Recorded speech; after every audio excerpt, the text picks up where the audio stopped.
தினமலர் ஆன்மீகம் சேனல் நேயர்களுக்கு எனது அன்பு வணக்கம். சாத்திரம் தெளிவோம் நிகழ்ச்சிக்கு உங்களை வரவேற்கிறேன். தஞ்சை பெரிய கோவிலில் இருக்கக்கூடிய சோழர் கால ஓவியங்கள் பற்றி பேசிக்கொண்டிருக்கிறோம். நம்முடைய கேள்விகளுக்கு பதில் சொல்வதற்காக அந்த ஓவியங்களை ஆவணப்படுத்தி வரும் இந்திய தொல்லியல் துறையின் தொல்லியல் கண்காணிப்பாளராக இருந்தவருமான திரு PS ஸ்ரீராமன் அவர்கள் நம்முடன் இணைந்திருக்கிறார். அவருக்கு என்னுடைய வணக்கங்கள். முதலாவதாக நீங்கள் சொல்லியிருந்தீங்க, இந்த சோழர் கால ஓவியங்களில் என்ன மாதிரியான டெபிக்ஷன்ஸ்லாம் காட்டியிருக்காங்க அப்படின்னு சொல்லி ஒரு ஜிஸ்ட்டு சொல்லிட்டீங்க. என்னென்ன ஓவியங்கள் இருக்குது, அது என்ன விஷயத்த சொல்ல வருது அப்படிங்கிறதையும் பார்த்துட்டோம். ஒரு முக்கியமான ஒரு ஓவியம் இருக்குது. அங்கே பார்த்தீங்கன்னா சிதம்பரம் கோவில், அதே போல் ராஜராஜன் மாதிரியான ஒரு உருவம் உண்டு. ஒரு பொது நம்பிக்கை உண்டு. ஈவன் சினிமாலேயே கூட அதை விஷயத்தை காட்டியிருந்தாங்க. தேவார ஏடுகள் நீண்ட காலமாக மறைந்திருந்ததாகவும் ராஜராஜன் மூலமாக அது மீட்கப்பட்டதாகவும் சொல்லப்படுது. இது வரலாற்று உண்மைதானா? இந்த ஓவியங்களில் அதை பற்றி ஏதாவது சொல்லியிருக்காங்களா? ஒரு முக்கியமான கேள்வி நீங்கள் கேட்டீங்க. அந்த சோழர்கால ஓவிய தொகுப்பில் 2 முக்கிய ஓவியங்கள் இருக்கின்றன. ஒன்று தில்லையம்பலத்தில் நடராஜர் இருப்பதாகவும், அவரை ஒரு அரசரும் அவருடைய அரசியும் அவருடைய மற்ற அவரை சேர்ந்தவர்கள், முக்கியமாக அவருடைய படைகள் எல்லாரும் வணங்குவது போல் ஒரு ஓவிய தொகுப்பு இருக்கிறது. அதுக்கு எதிர்ப்புறம் ஒரு ஓவிய தொகுப்பு இருக்குது. அது மிகவும் சிதிலமடைந்த நிலையில் மேல்புறத்தில் முன்பு கூறியது போல் ராஜராஜன் தன்னுடைய பெருவுடையர் லிங்கத்தை வழிபடுவது, ஒரு மண்டபத்தில் வழிபடுவதாக காட்டியிருக்கிறார்கள். கீழே மிகவும் சிதிலமடைந்த ஒரு தொகுப்பு இருக்கின்றன. இந்த புத்தகத்திலும் நான் அதை அவ்வாறே குறிப்பிட்டிருக்கிறேன். பல ஆண்டு காலமாக பல ஆய்வாளர்கள் அந்த தில்லையம்பலத்தில் நடராஜரை ராஜராஜனும் அவனுடைய அரசியர்களும் வழிபடுவதாக குறிப்பிட்டிருக்கிறார்கள். அதைத்தான் நானும் இங்கு வழிமொழிந்து கூறியிருக்கிறேன். இதற்கு பல காரணங்கள் இருக்கிற. அங்கு காட்டப்பட்டிருக்கக்கூடிய நடராஜர், அவருக்கு வெளியிருக்கக்கூடிய அந்த கருவறையினுடைய அமைப்பு இன்று இருக்கக்கூடிய தில்லை நடராஜருடைய கனகசபையை ஒற்றி இருக்கிறது. சிற்சபையும் கனகசபையும் இரண்டும் மிக தெளிவாக காட்டியிருக்கிறார்கள். கனகசபையில் நடராஜருடைய உருவமும் சிற்சபையில் மற்றவர்களும் இருந்து கொண்டு அவர்களை வணங்கி கொண்டிருக்கிறதாகவும் காட்டியிருக்கிறார்கள். இதை ஒரு ஆய்வாளர், இந்த அரசர் ராஜராஜன் அல்ல, இவர் சேர அரசரான சேரமான் பெருமாள் நாயனார் வணங்குவதாக கூறியிருக்கார். அதுக்கு அவர் கூறிய காரணம், சேரமான் பெருமாள் நாயனார் தில்லை வந்ததாக நமக்கு வரலாற்று குறிப்புகள் இருக்கின்றன. அதுக்கு அருகிலேயே சுந்தரருடைய ஒரு மிகப்பெரிய ஒரு ஓவிய தொகுப்பு இருப்பதால், அதற்கு தொடர்ச்சியாக எதுவும் இருப்பதால் இது சேரமான் பெருமாள் நாயனார் தில்லை தில்லை நடராஜரை வழிபடுவதாக இருக்கலாம் என்று கூறுகிறது அவருடைய எண்ணம். அதை நாம் அவ்வாறே விட்டு விடுவோம். பெரும்பான்மையான ஆராய்ச்சியாளர்கள் இது சோழர்களுடைய குலநாயகம் என்று கூறுவார்கள். சோழர்களுடைய குலநாயகம் அதாவது அவர்களுடைய குடும்ப கடவுள் நடராஜர். ராஜராஜனுடைய கல்வெட்டுகளிலேயே பார்த்தால் கூட நீங்கள் அனைத்து அளவுகளுக்கும், அது வெயிட்டாக இருக்கலாம், இல்லை மெஷர்மெண்ட்டாக, எனி மெஷர்மெண்ட், வெயிட்டாக இருக்கலாம், இல்லை அளத்தல் அளவையாக இருக்கலாம், எல்லாத்துக்குமே ஆடவல்லான் அப்படிங்கிற ஒரு பேரை வச்சுருக்கார். இந்த ஆடவல்லான்ற ஒரு பேரை வச்சது. அதாவது சில இடங்களில் அந்த அளவுகளுக்கு ராஜருடைய அரசருடைய பெயரையும் வைப்பார்கள். இதில் ஆடவல்லான் என்றே அவர் குறிப்பிடுகிறார். ஸோ இந்த ஆடவல்லான்ங்கிற ஒரு ஆடவல்லான் அப்படிங்கிறக்கூடிய ஒரு டேர்ம் அவர் கல்வெட்டுகளில் பலாயிரக்கணக்கான இடங்களில் ஆடவல்லான் வருகிறது. அந்த அளவிற்கு அவன் ஆடவல்லான் மீது ஒரு நம்பிக்கையும் அதனுடைய பக்தியையும் வைத்துக் கொண்டிருக்கிறார். சிதம்பரம் நடராஜர் அவர்களுடைய குலநாயகம். சிதம்பரத்திற்கு அவனுடைய முன்னோரான பராந்தக சோழன் பொன்வாடு பொன் வைத்திருப்பதாக வரலாற்று குறிப்புகள் நமக்கு இருக்கின்றன. அதுக்கு பின்பு அந்த குலோத்துங்க சோழனும் இந்த சிதம்பரம் கோவிலை விரிவுபடுத்தியிருக்கிறார்.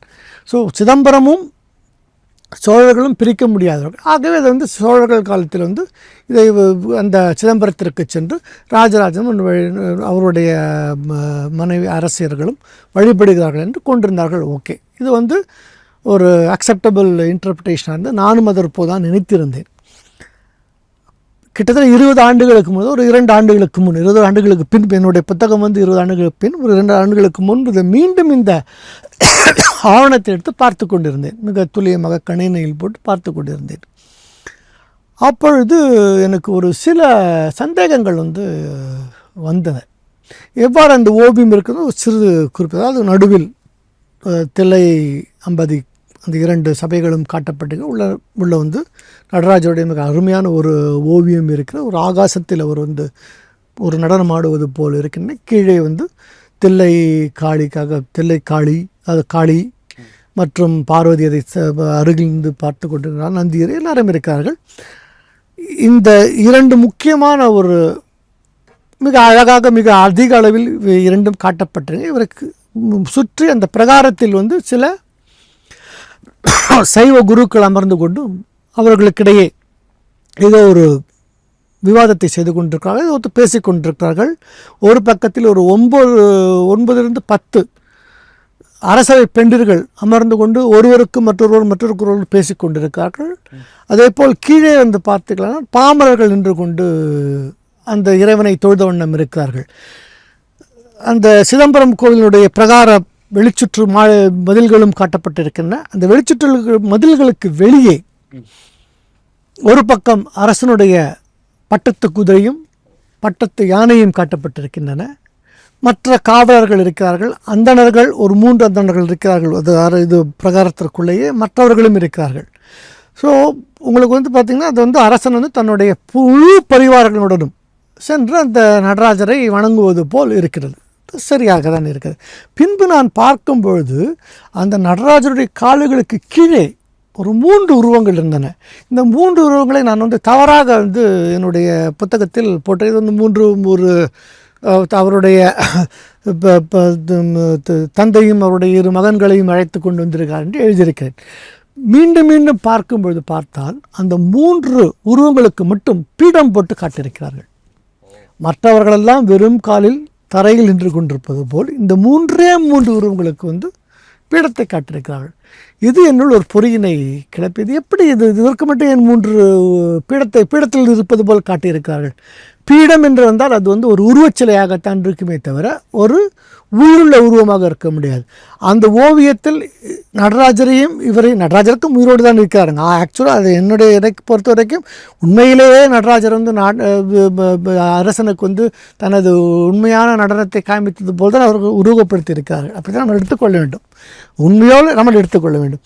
மற்ற அரசர்கள், அரசவை பெண்டிர்கள், மற்றவர்கள் எல்லாருமே வந்து உயிருடன் இருக்கும்போது இந்த 3 உருவங்களுக்கு மட்டும் பீடத்தை காட்டுவதாக இவர்கள் வந்து ஒரு உருவச்சிலை செப்பு படிவங்களாக இருக்க வேண்டும் என்று எனக்கு வந்து ஒரு ஐயம் வந்தது.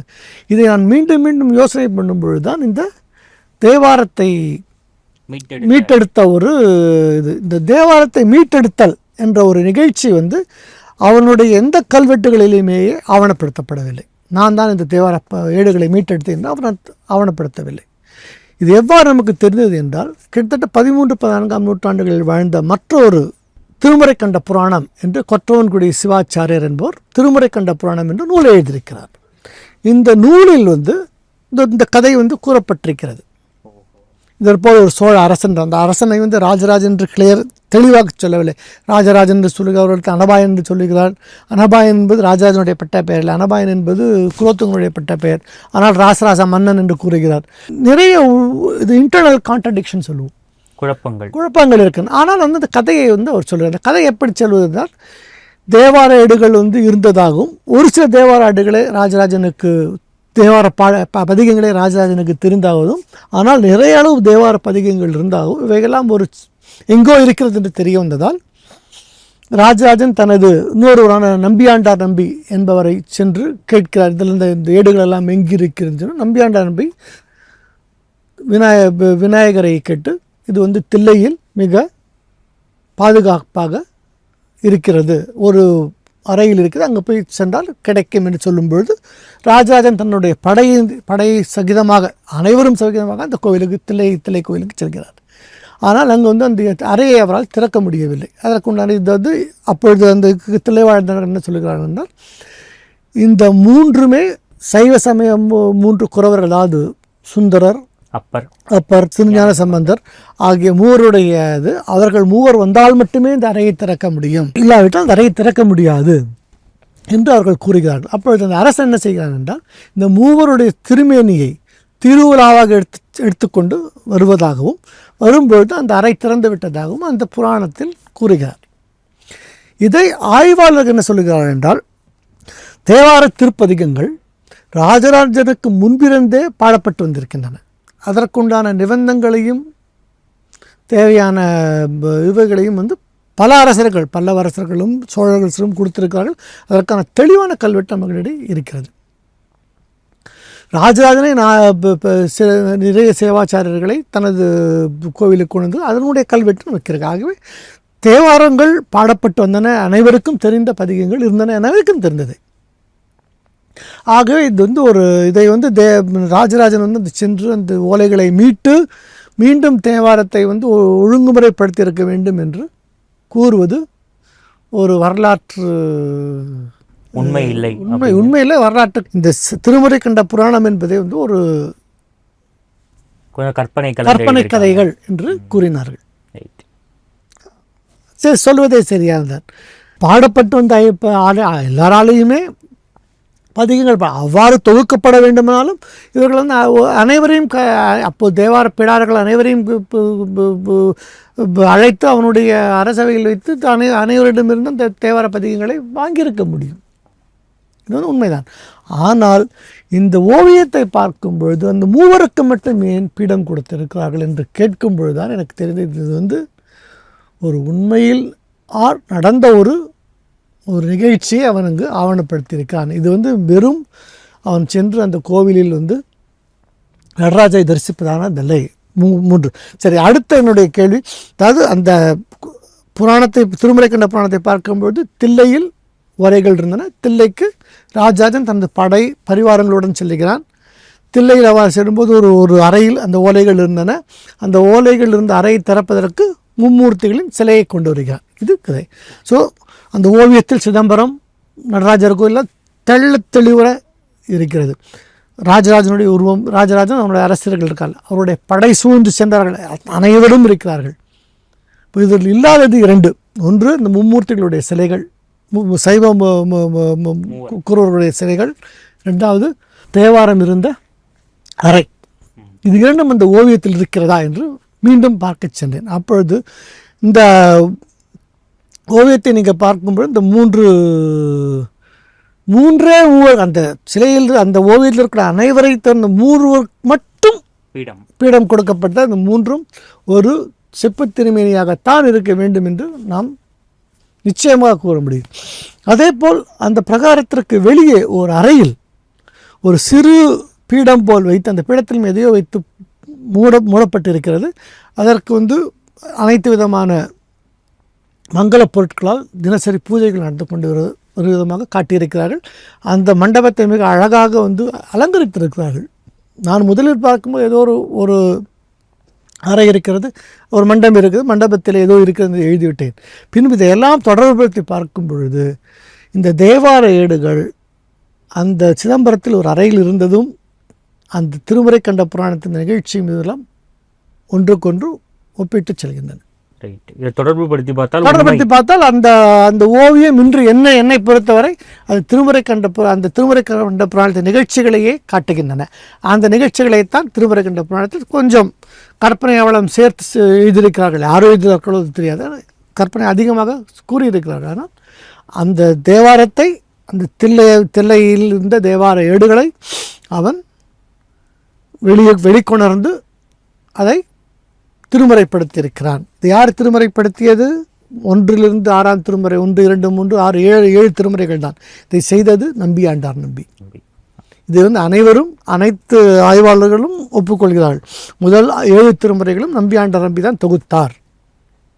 அதில் எந்த விதமானது சரி, இது தொகுப்பை அவன் ஆவணப்படுத்தியிருக்கானா என்று பார்க்கும்பொழுது இந்த ஓவியத்தின் முன் சுவரில் ஒரு ஓவியம் நான் கூறினேன் இல்லையா, மேலில் ராஜராஜன் தன்னுடைய பெருவுடையாரின் லிங்கத்தை வழிபடுகிறான்னு சொல்லி அதில் கூட பார்த்தீங்கன்னா ஒரு பெரிய ஒரு மண்டபம், ஒரு பெரிய ஒரு மாளிகை இருக்கிறது.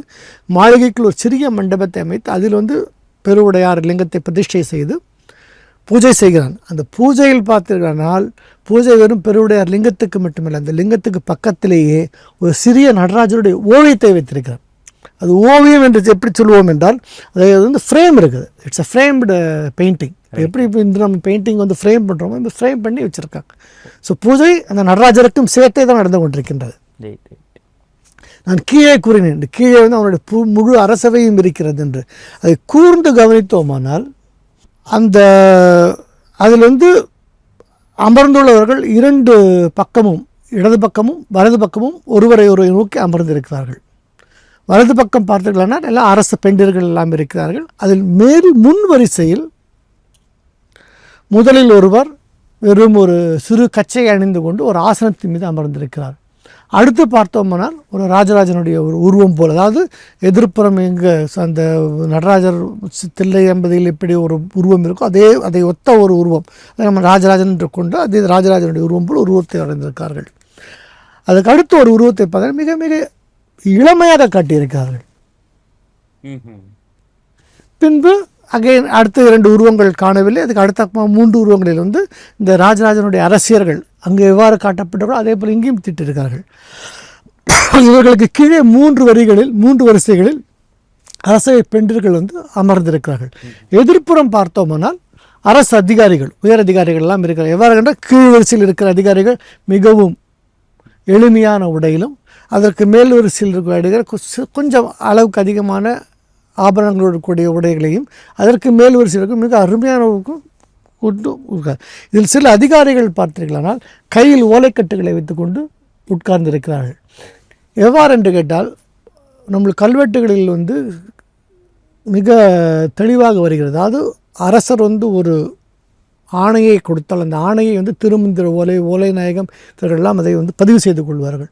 பின் அந்த ஓலையை எடுத்துக்கொண்டு எந்த ஊருக்கு போகுதோ அந்த ஊருக்கு அதை எடுத்துக்கொண்டு செல்வார்கள். அதை ஸோ இவர்களெல்லாம் ஓலை நாயகம், அவர்கள் இந்த ஓலை கட்டுகளுடன் தயாராக இருக்கிறார்கள். அவர் அரசர் என்ன குறிப்பதாக அந்த அரசவையில் அவ்வாறு அமைக்கப்பட்டு உட்கார்ந்து கொண்டிருக்கிறார்கள். இதில் ஒரே ஒரு உருவம் மட்டும் கொஞ்சம் தள்ளி உட்கார்ந்து கொண்டு, அது வந்து கையில் வாளுடன் இருக்கிறது. இது வந்து நான் வந்து இந்த அரசவையில் வந்து சேனாதிபதி கிருஷ்ணன் ராமன் என்று ஒருவர் இருந்தார். அவர் வந்து ராஜராஜனுக்கு இணையாக அந்த கோவிலுடைய கட்டுமானத்தில் வந்து கிருஷ்ணன் ராமன் பிரம்மாதிராய் அவர் இணையான அளவு ஒரு நன்கொடைகள் அளித்திருக்கிறார் அவர். ஸோ அவருக்கு வந்து அந்த முன்னால் அரசருக்கு முன்னால் கையில் வாளுடன் உட்காரக்கூடிய அதிகாரம் இருக்கிறது. ஒன்று சேனாதிபதி, 2வது அந்த அளவுக்கு செல்வந்தராகவும் இருந்திருக்கிறார். இவர்கள் அனைவருமே ஒரு உருவம், அதாவது அந்த உருவத்தை நடுவில் உட்கார வைத்து அதுக்கு 4 புறமும் ஒரு ஸ்பேஸ் இடத்தை விட்டு இருக்கார். அவர் சொல்வதை இவர்கள் எல்லாரும் கேட்கிறார்கள். இது எவ்வாறு பார்க்க வேண்டும் என்றால் நடுவில் இருப்பவர் நம்பியாண்டாம்பியாகத்தான் நாம் எடுத்துக்கொள்ள வேண்டும். அவர் வந்து திருமுறைகளை தொகுத்த பிறகு இந்த தேவார பதிகங்களை அந்த சிதம்பரத்திலிருந்து எடுத்து அதை 7 திருமுறைகளாக தொகுத்து பின்பு அதை வந்து கூறுகிறார், மக்களுக்கு எடுத்து கூறுகிறார். அதை வந்து அரசவையில் எல்லாரும் அமர்ந்து கொண்டு கேட்கிறார்கள். ஸோ இது 2 ஓவியங்களையும் நீங்கள் சேர்த்து பார்க்கும் பொழுது இந்த தேவாரத்தை அவர் கண்டெடுத்ததும் அதை மீண்டும் நம்பியாண்டாரம்பிபுரம் தொகுத்து ஒரு வரலாற்று ஆவணமாகத்தான் நாம் எடுத்துக்க வேண்டும். இதை நீங்கள் வந்து செவ்வியல் நோக்கில் ஒரு அழகுணர்ச்சியோடு பார்க்கக்கூடாது. ஒரு வரலாற்று ஆவணமாக தன்னுடைய காலத்தில் நடந்த ஒரு 2 முக்கியமானது. ஈவன் கல்வெட்டில் சொல்லாதது, கல்வெட்டில் எதுக்கு சொல்லுங்கிற அவசியம் கிடையாது. உங்களுக்கு ஓவியங்களிலே வந்து கிராஃபிக்காக போட்டாச்சு, கல்வெட்டில் போய் சொல்லிக்கணும். என்னுடைய அது இது வந்து ஆய்வாளர்கள் எவ்வாறு அதை பார்க்கிறார்கள் என்பது அவருக்கு விட்டது. ஆனால் இது 2ம் என்னை பொறுத்தவரை இந்த 20 வருடங்களாக இந்த ஓவியங்களை நான் பார்த்து கொண்டிருப்பது வந்து நிச்சயமாக இது வந்து இந்த திருமுறை கண்ட பிரார்த்தனை நிகழ்ச்சிகளையே அந்த ஓவியத்தில் காட்டியிருக்கிறார். அதை தவிர எதிர்ப்புறம் அதை நம்பி அமர்ந்து அனைவரும் கேட்பது போல் தான். அது 2வது பகுதியை முதலேயே சொல்லிவிட்டேன். இப்போ சமீபத்தில் தான் அந்த செப்பு பணிமங்களையும் இந்த தேவாரம் இருந்த அறையும் என்னால் உற்று நோக்கி கண்டுபிடிக்க முடிந்தது. இது என்னுடைய இது முக்கியமான ஒரு தரவாக நான் ரொம்ப ஒரு முக்கியமான ஒரு விஷயம். ஏன்னா வரலாற்றிலே இந்த டிபேட் இருக்குது. உண்மையிலே திருமுறை கண்ட சோழன் அப்படிங்கிற பேர் சரிதானா, இவர் தான் திருமுறைகளை எல்லாம் கண்டுபிடித்தாரா அப்படிங்கிறது ஒரு பெரிய டிபேட்டாக போயிட்டுருக்க நேரத்தில் சார் சொன்னது போல் இந்த ஓவியத்தின் மூலமாக குறிப்பாக 2 ஓவியங்களை ஒப்பிட்டு பார்த்து ஒரு வரலாற்று உண்மையை வந்து நமக்கு கொடுத்துருக்கிறார். இந்த சோழர் கால ஓவியங்களில் எப்படி வரைஞ்சாங்க, மூலிகைகள்லாம் பயன்படுத்துகிறாங்களா, அதை பற்றி அடுத்த காணொலியில் பார்ப்போம். அதுவரை நன்றி, வணக்கம்.